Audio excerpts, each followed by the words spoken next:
मुलाकात में हमारे साथ मौजूद है अबू वासिम आज़मी, जो समाजवादी पार्टी के महाराष्ट्र प्रेसिडेंट भी है और आघाड़ी सरकार में उनकी नुमाइंदगी भी है। जिस तरह से लॉकडाउन अनलॉक हो रहा है, जैसे कि बताया जा रहा है कि 7 जून से जो है अनलॉक का सिलसिला शुरू हो गया है।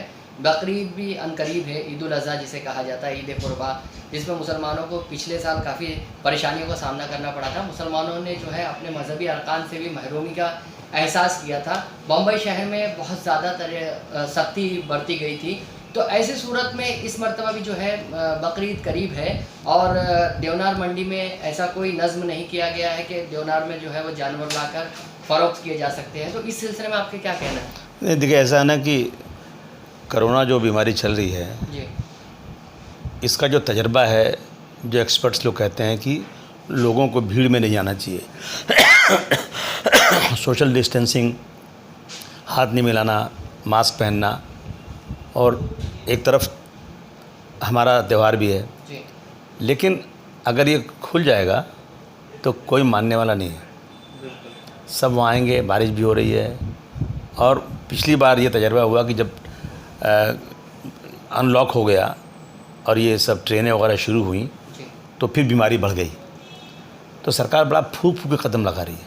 नहीं, लेकिन ऐसा है ना कि मैं ज़रूर कहूँगा सरकार से कि इसमें कोई ऐसा रास्ता निकालें कि त्यौहार भी अच्छी तरह हो जाए, जानवर भी आ जाएं, और सोशल डिस्टेंसिंग या गवर्नमेंट जो गाइडलाइंस है उसका उल्लंघन भी ना हो पाए, उसका वायलेशन ना होने पाए।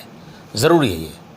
तो इस पे सरकार से बात करेंगे अभी हम लोग। नहीं, ऑनलाइन कुर्बानी का क्या मतलब है? जैसे तसव्वुराती कुर्बानी का जो है, नहीं, ऑनलाइन आरएसएस पहले चलाती थी कि ऑनलाइन कुर्बानी, तसव्वुराती कुर्बानी, जैसे कि किसी शय को काट नहीं, देखिए ऐसा तो नहीं, गाइडलाइन में उस तरह की भी बात कही गई थी। उसको गलत है। ऑनलाइन खरीदारी, तो खरीदारी कैसे खरीदेगा? आपको क्या मैं समझ गया, सुनिए ना, अभी वो तस्वुर में काट दें ऐसा नहीं है। ऑनलाइन बकरा देके खरीदने की बात सरकार करती है, लेकिन ऑनलाइन बकरा देके खरीदा नहीं जा सकता। मुमकिन नहीं हो। नहीं, मुमकिन इसलिए नहीं है कि बकरे को वज़न कितना है देखना, सींग टूटी कि नहीं टूटी, खरीद, ऐसा एक बहुत बड़ा झंझट है, झमेला है। नहीं होना चाहिए बकरा कुर्बानी का, जो है सेहतमंद होना चाहिए। झमेला मतलब देखिए, सरकार की हर बातों की मुखालफत करना ये बिल्कुल ठीक नहीं है। तो व्यापारी क्या करें? व्यापारी और किसानों का भी पिछले साल काफ़ी नुकसान बराबर है, कई जानवर मर गए, लेकिन कई लाख लोग मर गए, उसका क्या? जी, वो तो है। तो इसमें मैं कह रहा हूँ ना कि प्रिकॉशन रखते हुए भी किसानों का नुकसान ना हो, जानवर आ जाएं और लोगों की कुर्बानी हो जाए। सरकार ऐसा करे कि छोटी छोटी बाज़ार लगा दे, वहाँ पे पुलिस लगा दे, और वहाँ पे जो है लोग 10-10 लोग अंदर जाएं, 20-20 लोग अंदर जाएं, ख़रीद के आ जाएं, टाइमिंग फिक्स कर दे कि इतनी देर में बाहर निकल जाओ। ऐसा कुछ रास्ता निकल जाए। चेक नाकों पर जो गाड़ियाँ पकड़ी जाती है, जिस तरह से व्यापारी अगर माल लाते हैं, गाड़ियाँ पकड़ी जाती है, जानवर जो है पिछले साल काफ़ी मर गए थे, और आपने भी कहा था कि भाई इनको जो है इनको मुआवजा देना चाहिए, इस तरह का भी डिमांड आपने किया था। कहा था कि व्यापारियों की भी समस्या है, किसानों का मसला है। तो इस मरतबा क्या होना चाहिए फिर? नहीं, इस मरतबा ये होना चाहिए कि सरकार जो है जहाँ जहाँ चेक नाके हैं वहीं चेक नाके के पास कहीं चेक नाका पार करने के बाद थोड़ी थोड़ी दूर पर मुंबई में कुछ जगहों पर इलाकों में छोटी छोटी मंडियाँ बनाने की परमिशन दे दे, और वहाँ पर ये कह दे कि भाई कि सोशल डिस्टेंसिंग रखते हुए लोग बकरा ख़रीद लें अपना। ऐसा कोई बंदोबस्त करने की हम कोशिश करेंगे। नहीं, आपकी क्या डिमांड क्या है? यही डिमांड है ना, वही तो कह रहा हूँ, यही डिमांड मेरी है। पिछले टाइम भी आपके वज़रा थे, नवाब मलिक साहब। एक बात सुनिए, आप ये बार बार कहिए मत कि मैं सरकार को सपोर्ट करता हूँ। मैं सरकार को, हिमायत तो है ना, हम तो कह सकते हैं। हिमायत मेरी इसलिए है कि बीजेपी सरकार पावर में ना आने पाए। आपने कभी भी मुख्यमंत्री से या इन कैबिनेट मिनिस्टर से कभी ये सुना क्या कि समाजवादी पार्टी, वो तीन ही की बात करते हैं ना, वो कांग्रेस, राष्ट्रवादी एंड शिवसेना, ये तीन ही सरकार है। आपने चौथा का भी नाम सुना क्या? समाजवादी सुना तो नहीं, लेकिन फिर भी नहीं सुना नहीं ना आपने। तो ऐसा है ना, समर्थन तो दिया है ना। वो कहते मतलब निकल गया तो पहचानते नहीं, यूँ जा रहे हैं जैसे हमें जानते नहीं। ठीक है, हम समर्थन दे रहे हैं और देंगे भी, चाहे हमारी बात सुने या ना सुने, लेकिन हम जो है ना बीजेपी को दूर रखने के लिए ये काम कर रहे हैं। तो जैसा कि दूसरा एक टॉपिक है, नरसिंहानंद जो है वो तौहीन रिसालत का मुर्तकिब है, और तमाम चीज़ें जो है नफ़रत फैलाने की बात होती है। जिस तरह से यानी माहौल तैयार किया गया है एक नफ़रत का, हिंदू मुस्लिम एक पूरा बना दिया गया मुल्क में। तो इस सिलसिले में आपके क्या कहना है? इस सिलसिले में यह है कि 2022 के इलेक्शन में बीजेपी को यूपी से उखाड़ फेंक दो। जी, जब यूपी में समाजवादी पार्टी जीतेगी तो बीजेपी कमज़ोर हो जाएगी। नहीं, नरसिंहानंद को अब तक गिरफ्तार नहीं किया गया, उस पर केसेस होते रहते हैं, वो अपनी ज़बान नहीं, देखिए ऐसा है ना कि ये गिरफ्तारी से फ़ायदा क्या? जी आएंगे और जाएंगे।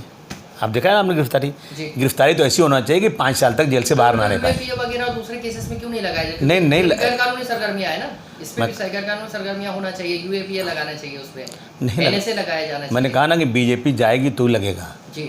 जैसे यूपी में वो तिवारी कोई था ना, कमलेश तिवारी था, तो क्या हुआ था उसका? कत्ल हो गया था बाद में उसका। वो कत्ल तो नहीं मालूम मुझे, कत्ल हुआ किसी ने किया होगा, लेकिन यूपी में जब समाजवादी की सरकार थी तो क्या किया था, उसको गुंडा एक्ट यूपीए लगा के उसको जेल में डाल दिया था। लेकिन यहाँ या और जगहों पर ये नहीं हो रहा है। इसीलिए मैं कह रहा हूँ ना कि 2022 में एक जो किस्सा चल रहा है देश में ना, आपसी लड़ाई, मुसलमानों के बारे में सब जुल्म ज़्यादती, वो ख़त्म कर दो। एक बार बीजेपी को ख़त्म करो और समाजवादी की ताकत लाओ यूपी में, आएगी तो देश में बीजेपी कमज़ोर होगी। जब कमज़ोर होगी तो इंशाल्लाह इन सब चीज़ों पे काम होगा। तो ये वसीम रिजवी एक पैदा हो गया है। वसीम रिजवी ने जो कहा है कि भाई कुरान शरीफ उन्होंने जो है मुतारिफ़ करवा दिया है 26 आयतें निकाल कर। वो कहते हैं कि कुरान शरीफ जो है वो जिहाद की तरफ ले जाता है। उसका बाप भी कुछ निकाल नहीं सकता जी। वो चाहता है कि ऐसी चीज़ें आएँ और आरएसएस की जो थिंक टैंक है ना, उसको बढ़ावा दे रहा है कि तुम ऐसा करो। इससे क्या होगा कि उसको लगता है कि जो मेजॉरिटी है ना वो जो है इकट्ठा होगी और पोलराइजेशन होगा। ये उसका मकसद ये है। लेकिन ऐसे लोगों को, तो बात तो सुन लो भाई, बहुत फास्ट जा रहे हो आप। ऐसे लोगों को जेल में डाल देना चाहिए जो लोग इस तरह की चीज़ें करते हैं। लेकिन ये इसे मालूम ऐसा कुछ होना हमारा नहीं है। लेकिन ये क्यों कर रहा है? क्यों ये जो तलवे चाट रहा है आरएसएस के, बीजेपी के पोलराइजेशन के लिए ये सब चीज़ें की जा रही हैं।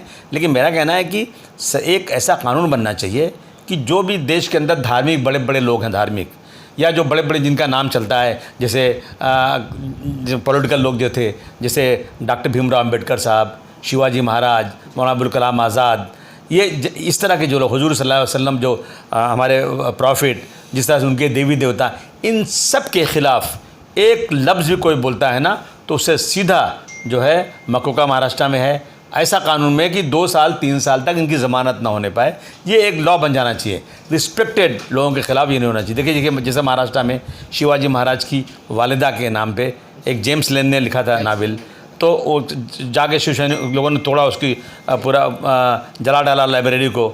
और आर पाटिल साहब थे, सरकार थी कांग्रेस एनसीपी की, तो कहा था कि हम जेम्स लेन को अमेरिका से लाएंगे, मुकदमा चलाएंगे, सब कुछ। लेकिन इसी तरह से मुसलमानों के जो मजहबी रहनुमा हैं, जो रिस्पेक्टेड लोग हैं, इनके लिए भी ये सरकार को होना चाहिए।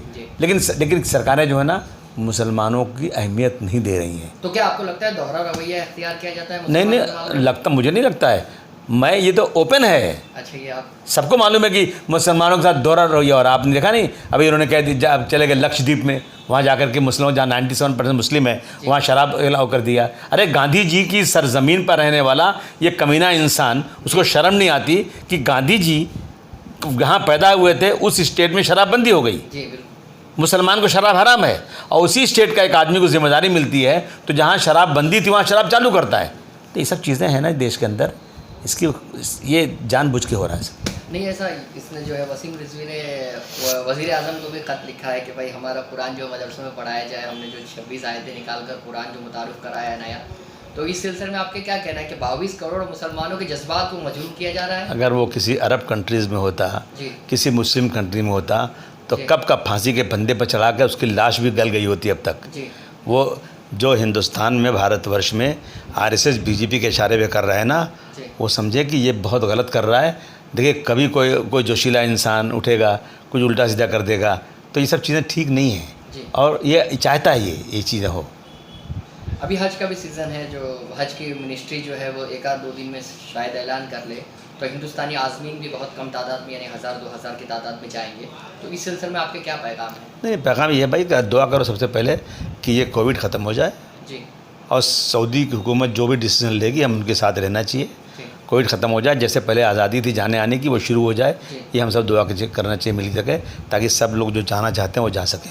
ये थे अबू वासिम आज़मी साहब जो बता रहे थे कि मुल्क में फ़िरका परस्ती को आम किया जा रहा है। जिस तरह से कुर्बानी का मसला है, कुर्बानी भी जो है वो सरकार को एक वाज़ेह तरीके से परमिशन देना चाहिए, ताकि मुसलमान अपने मजहबी फरीज़े की अदायगी कर सके। सज्जाद शेख के साथ मोहम्मद जावेद शेख, जहाँ का इंसाफ। ठीक है।